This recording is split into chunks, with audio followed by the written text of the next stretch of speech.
As the metro community marks 3 years since the Old National Bank shooting, a victim's widow continues her mission to honor her husband's passion for storytelling. The Tommy Elliott Fund runs StoryFest Louisville.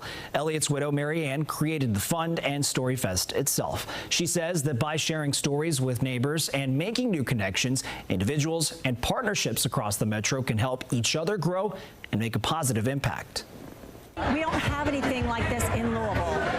And story is a skill you can develop with resources that you already have. And an environment where nonprofit organizations are wanting to do more with less, it's an opportunity for them to be more strategic and more targeted with their messaging through the tool of story.